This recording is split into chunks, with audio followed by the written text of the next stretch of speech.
So it's been a while since I've recorded. I had a play that I was in, and it takes a lot of time and energy to focus on that. Because I tried to do this and the play at the same time, and it just wasn't working. Second is copyright. While I know that the author, Mikhail Bulgakov, has passed and all of that is good, I found out that translations can be copyrighted, so I really didn't want a copyright issue. I will read it. I know that it's supposed to be like a really good book. I needed a break from it. I couldn't stay focused to it. So instead, I'm going to be reading the complete collection of Sherlock Holmes by Sir Arthur Conan Doyle, and we're going to start with A Study in Scarlett. I don't know how this is going to work. I'm not wearing my mic, so I hope this works out today. I'll remember my mic tomorrow. Let's move. I'm going to move you closer, so maybe that'll help. I can't believe I forgot my mic. Okay. Being a reprint from the reminiscences of John H. Watson, M.D., late of the Army Medical Department. Chapter 1. Mr. Sherlock Holmes. In the year 1878, I took my degree of Doctor of Medicine of the University of London and proceeded to Netley to go through the course prescribed for surgeons in the Army. Having completed my studies there, I was duly attached to the 5th Northumberland Fusiliers as assistant surgeon. The regiment was stationed in India at the time, and before I could join it, the Second Afghan War had broken out.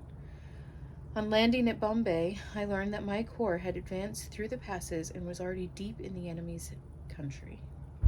I followed, however, with many other officers who were in the same situation as myself, and succeeded in reaching Kandahar in safety, where I found my regiment, and at once entered upon my new duties. The campaign brought honors and promotion to many, but for me it had nothing but misfortune and disaster. I was removed from my brigade and attached to the Berkshires, with whom I served at the fatal battle of Maiwand. There I was struck on the shoulder by a Jezail bullet, which shattered the bone and grazed the subclavian artery. I should have fallen into the hands of the murderous Ghazis, had it not been for the devotion and courage shown by Murray, my orderly, who threw me across a pack horse, and succeeded in bringing me safely to the British lines. Worn with pain and weak from the prolonged hardships which I had undergone, I was removed, with a great train of wounded sufferers, to the base hospital at Peshawar. Here I rallied, and had already improved so far as to be able to walk about the wards, and even to bask a little upon the veranda, when I was struck down by my enteric fever, that curse of our Indian possessions. For months my life was despaired of, and when at last I came to myself and became convalescent, I was so weak and emaciated that a medical board determined that not a day should be lost in sending me back to England. I was dispatched, accordingly, in the troop ship Orontes, and landed a month later on Portsmouth jetty, with my health irretrievably ruined, but with permission from a paternal government to spend the next 9 months in attempting to improve it. I had neither kith nor kin in England, and was therefore as free as air, or as free as an income of 11 shillings and 6 pence a day will permit a man to be. Under such circumstances, I naturally gravitated to London. There, great cesspool, into which all the loungers and idlers of the empire are irresistibly drained. There I stayed for some time at a private hotel in the Strand, leading a comfortless, meaningless existence, and spending such money as I had considerably more freely than I ought. So alarming did the state of my finances become, that I soon realized that I must either leave the metropolis or rusticate somewhere in the country, or that I must make a complete alteration in my style of living. Choosing the latter alternative, I began by making up my mind to leave the hotel and to take up my quarters in some less pretentious and less expensive domicile. On the very day that I had come to this conclusion, I was standing at the Criterion bar when someone tapped me on the shoulder, and turning round I recognized young Stamford, who had been a dresser under me at Bart's. The sight of a friendly face in the great wilderness of London is a pleasant thing indeed to a lonely man. In old days Stamford had never been a particular crony of mine, but now I hailed him with enthusiasm, and he, in his turn, appeared to be delighted to see me. In exuberance of my joy, I asked him to lunch with me at the Holborn, and we started off together in hansom. "Whatever have you been doing with yourself, Watson?" he asked in undisguised wonder. As we rattled through the crowded London streets, "You are as thin as a lath, and as brown as a nut." Lath. That's lath, not lathe. I gave him a short sketch of my adventures, and hardly concluded it by the time that we reached our destination. "Poor devil," he said commiseratingly, after he had listened to my misfortunes. I am saying so much wrong here. Poor devil," he said commiseratingly, after he had listened to my misfortunes. "What are you up to now?" "Looking for lodgings," I answered, trying to solve the problem as to whether it is possible to get comfortable rooms at a reasonable price. "That's a strange thing," remarked my companion. "You are the second man today that has used that expression to me." "And who was the first?" I asked. "A fellow who is working at the chemical laboratory up at the hospital.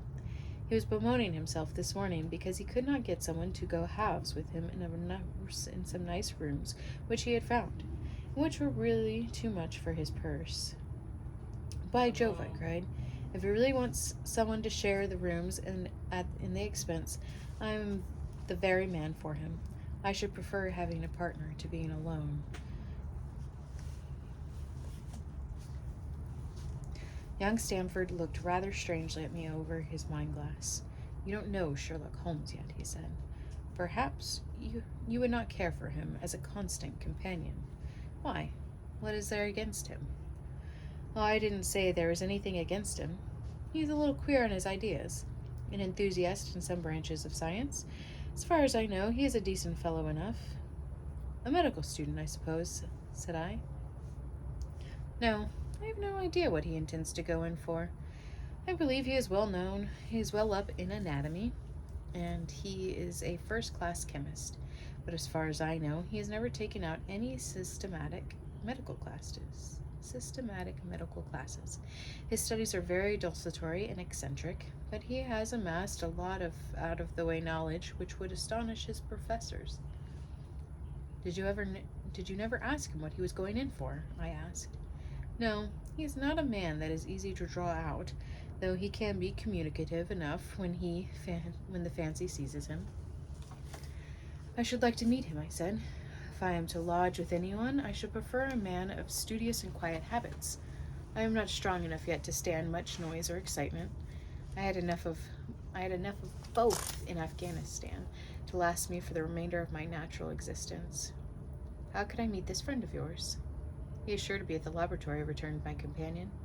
"He either avoids the place for weeks, or else he works there from morning to night. If you like, we shall drive round together after luncheon." "Certainly," I answered, and the conversation drifted away into other channels. As we made our way to the hospital after leaving Holborn, Stamford gave me a few more particulars about the gentleman whom I proposed to take as a fellow lodger. "You mustn't blame me if you don't get on with him," he said. "I know nothing more of him than I have learned from meeting him occasionally in the laboratory. You proposed this arrangement, so you must not hold me responsible." "If we don't get on, it will be easy to part company," I answered. "It seems to me, Stamford," I added, looking hard at my companion, "that you have some reason for washing your hands of the matter. Is this fellow's temper so formidable, or what is it? Don't be mealy-mouthed about it." "It is not easy to express the inexpressible," he answered with a laugh. "Holmes is a little too scientific for my tastes. It approaches to cold-bloodedness. I could imagine his giving a friend a little pinch of the latest vegetable alkaloid, not out of malevolence, you understand, but simply out of a spirit of inquiry in order to have an accurate idea of the effects. To do him justice, I think that he would take it himself with the same readiness. He appears to have a passion for definite and exact knowledge." Very right, too. Yes, but it may be pushed to excess. When it comes to beating the subjects in the dissecting rooms with a stick, it is certainly taking a rather bizarre shape. Beating the subjects? Yes, to verify how far bruises may be pronounced after death, I saw him at it with my own eyes. Yet you say he is not a medical student. No, heaven knows what the subject of his studies are. But here we are, and you must form your own impressions about him. As he spoke, we turned down a narrow lane and passed through a small side door, which opened into a wing of the great hospital. It was familiar ground to me, and I needed no guiding as we ascended the bleak stone staircases and made our way down the long corridor with its vista of whitewashed wall and dun-colored doors. Near the further end of a low-arched passage branched away from it and led to the chemical laboratory. This was a lofty chamber, lined and littered with countless bottles. Broad, low tables were scattered about, which bristled with retorts, test tubes, and little Bunsen lamps, their blue, flickering flames. There was only one student in the room, who was bending over a distant table absorbed in his work. At the sound of our steps, he glanced round and sprang to his feet with a cry of pleasure. "I found it! I found it!" he shouted to my companion, running towards us with a test tube in his hand. "I have found a reagent which is precipitated by hemoglobin and by nothing else." Had he discovered a gold mine, greater delight could not have shone upon his features. "Dr. Watson, Mr. Sherlock Holmes," said Stamford, introducing us. "How are you?" he said cordially, gripping my hand with a strength for which I should hardly have given him credit. "You have been in Afghanistan, I perceive." "How on earth did you know that?" I asked in astonishment. "Never mind," he said, chuckling to himself. "The question now is about hemoglobin. No doubt you see the significance of this discovery of mine." "It is interesting, chemically, no doubt," I answered, "but practically?" "Why, man, it is the most practical medico-legal discovery for years. Don't you see that it gives us an infallible test for blood stains? Come over here now." He seized me by the coat sleeve in his eagerness and drew me over to the table at which he had been working. "Let us have some fresh blood," he said, digging a long bodkin into his finger, drawing off the resulting blood drop in a chemical pipette. Now, I add this small quantity of blood to a liter of water. You perceive that the resulting mixture has the appearance of pure water. The proportion of blood cannot be more than 1 in 1,000,000. I have no doubt, however, that we shall be able to obtain the characteristic reaction. As he spoke, he threw into the vessel a few white crystals, and then added some drops of a transparent fluid. In an instant, the contents assumed a dull mahogany color, and a brownish dust was precipitated to the bottom of the glass jar. "Ha ha!" he cried, clapping his hands, and looking as delighted as a child with a new toy. "What do you think of that?" "It seems to be a very delicate test," I remarked. "Beautiful, beautiful! The old Guiacum test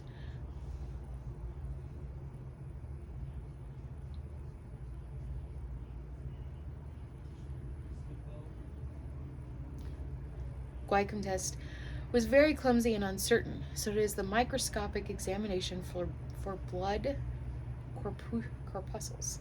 The latter is valueless if the stains are a few hours old. Now this appears to act as well whether the blood is old or new. Had this test been invented, there are hundreds of men now walking the earth who would long ago have paid the penalty of their crimes." "Indeed," I murmured.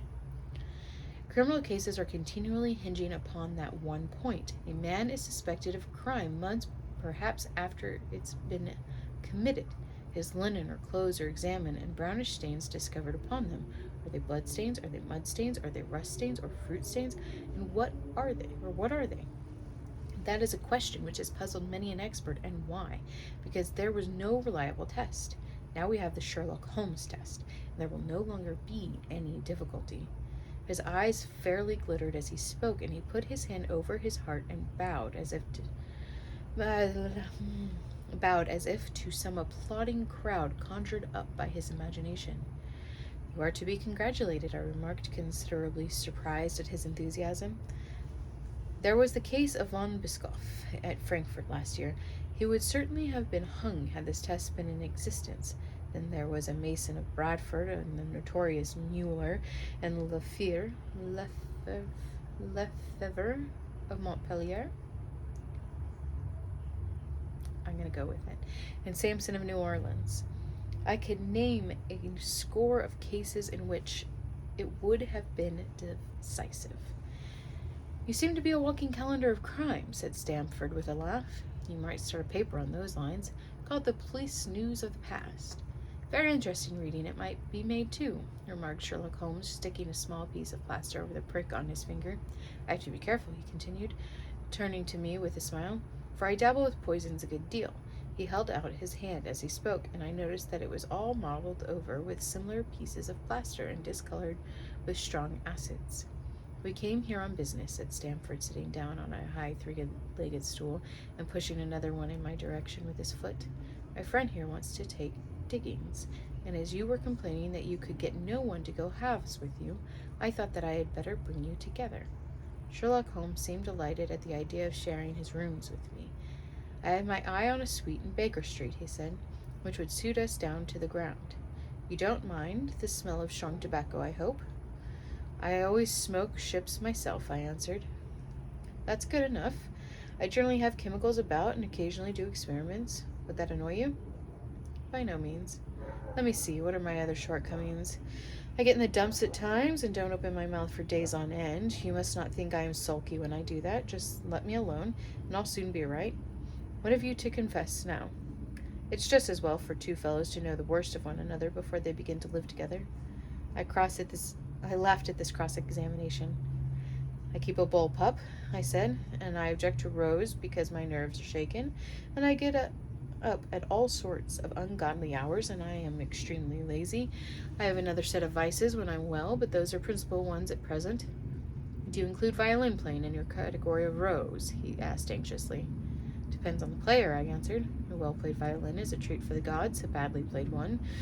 Oh, that's all right, he cried with a merry laugh. I think we may consider the things as settled. That is, if the rooms are agreeable to you. When shall we see them? Call for me here at noon tomorrow, and we'll go together and settle everything, he answered. All right, noon exactly, said I, shaking his hand. We left him working among his chemicals, and we walked together towards my hotel. By the way, I asked, suddenly stopping and turning upon Stamford, how the deuce did he know that I had come from Afghanistan? My companion smiled an enigmatic smile. That just his little peculiarity, he said. A good many people have wanted to know how he finds things out. Oh, mysteries, I cried, rubbing my hands. This is very piquant. I am much obliged to you for bringing us together. The proper study of mankind is man, you know. You must study him, then, Stamford said, as he bade me good-bye. You'll find him a knotty problem, though. I'll wager he learns more about you than you about him. Goodbye. Goodbye, I answered, and strolled on to my hotel, considerably interested in my new acquaintance. That's chapter 1. I am going to go get a drink because I choked myself out with bug spray. And I'm going to come back and do chapter 2, and I'll load them both today.